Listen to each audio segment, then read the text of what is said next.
of war without victory. Nowhere is this more evident than with the war in Afghanistan, the longest war in American history.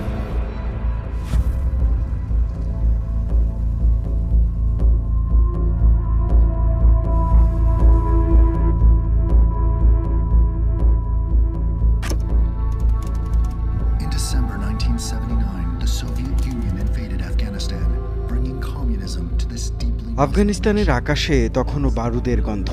Soviet সেনারা চলে গেছে, কিন্তু বন্দুকের শব্দ থামেনি। পাহাড়ি গ্রাম থেকে রাজধানীর বাজার, সবখানেই ছড়িয়ে আছে ধ্বংসস্তূপ আর অনিশ্চয়তা। যে যোদ্ধারা একসময় বিদেশি শক্তির বিরুদ্ধে লড়েছিল, তারা এখন লড়ছে একে অপরের সাথে। কাবুলের ক্ষমতা ভাগাভাগি নয়, বরং মর্টারের গোলায় ছিন্ন বিচ্ছিন্ন হচ্ছে রাস্তা, ঘরবাড়ি আর জীবন।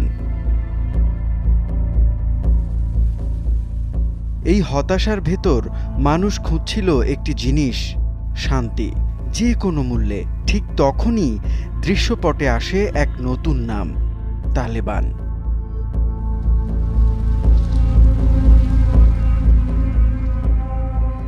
কেউ বলছিল তারা পশ্চিমা ষড়যন্ত্রের ফল, কেউ বলছিল ভেতরের ক্ষত থেকে নিজে নিজেই জন্ম।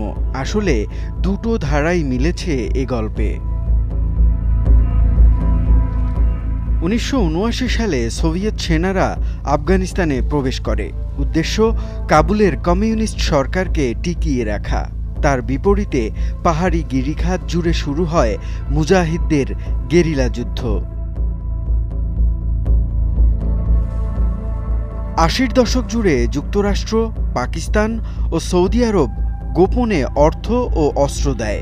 পাকিস্তানের সামরিক শাসক জিয়াউল হকের আমলে আইএসআই হয়ে ওঠে সহায়তার মূল পথ।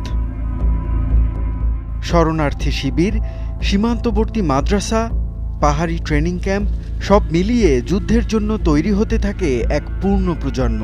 সোভিয়েতরা 1989 সালে সরে গেলে দেশে শান্তি ফিরে এলো না, বরং হাতে হাতে ঘুরতে থাকা অস্ত্র, যুদ্ধের টাকা আর বহিরাগত স্বার্থের জটিলতা নতুন দুঃসময় ডেকে আনে।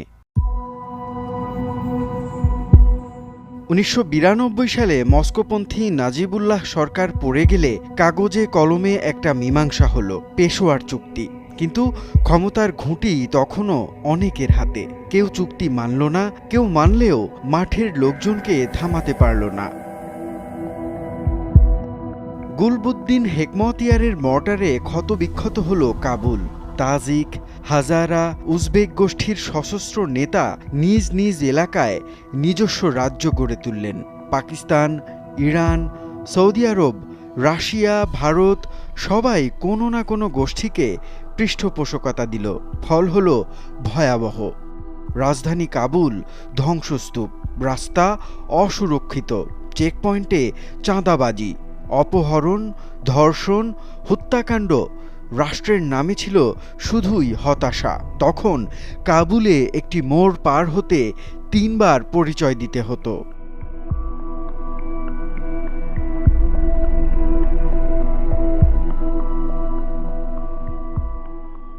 এই ভাঙাচোরা বাস্তবতায় দক্ষিণের কান্দাহারে একদল সাবেক যোদ্ধা ও ছাত্র মাথা তোলে। নেতৃত্বে মোল্লা মোহাম্মদ ওমর।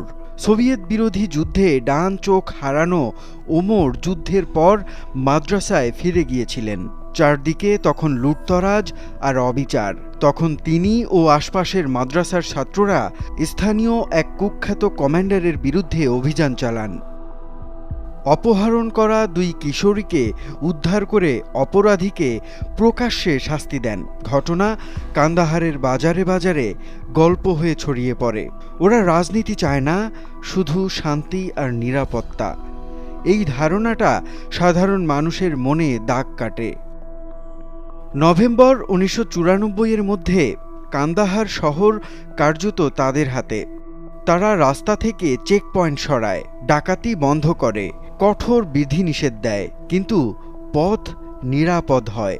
ব্যবসায়ী, ট্রাক চালক, যাত্রী সবাই স্বস্তি পায়।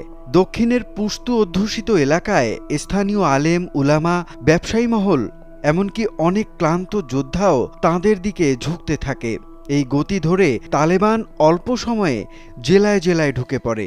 অনেক জায়গায় বড় লড়াই ছাড়াই কমান্ডাররা আত্মসমর্পণ করেন বা পক্ষে চলে আসেন। যে কোনো পক্ষের জন্য রক্ত ঝরানোর চেয়ে শান্তি এসে যাক, এই মনোভাব ছিল প্রবল।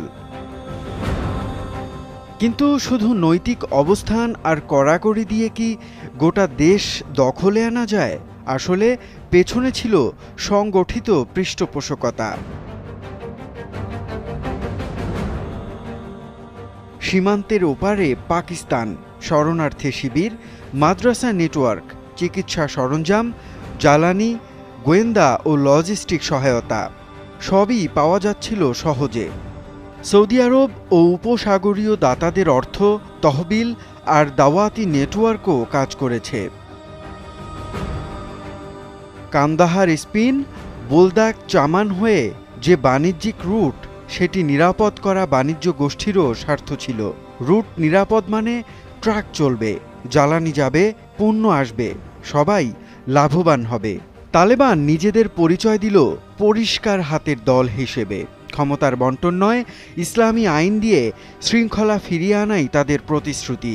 তাদের ধর্মীয় রূপরেখা মূলত দারুল উলুম দেওবন্দি ধারার সঙ্গে পুশতুনদের রীতিনীতি, পুশতুনওয়ালি এই দুইয়ের মিশেল। শুরুর দিনগুলোতে তারা রেডিওতে শরীয়ত প্রচার করে দ্রুত বিচার করে চুরি ডাকাতি থামায়। কিন্তু একই সাথে মেয়েদের শিক্ষা, চাকরি বন্ধ, পোশাকে কড়াকড়ি, সাংস্কৃতিক কর্মকাণ্ডে নিষেধাজ্ঞা, কঠোর বিধানও জারি হয়। মানুষের মনে একদিকে স্বস্তি, আবার রাস্তায় বের হওয়া যাচ্ছে, অন্যদিকে শ্বাসরুদ্ধ অনুভূতি। এত কড়াকড়ি কেন? এই দুই অনুভূতি পাশাপাশি ছিল।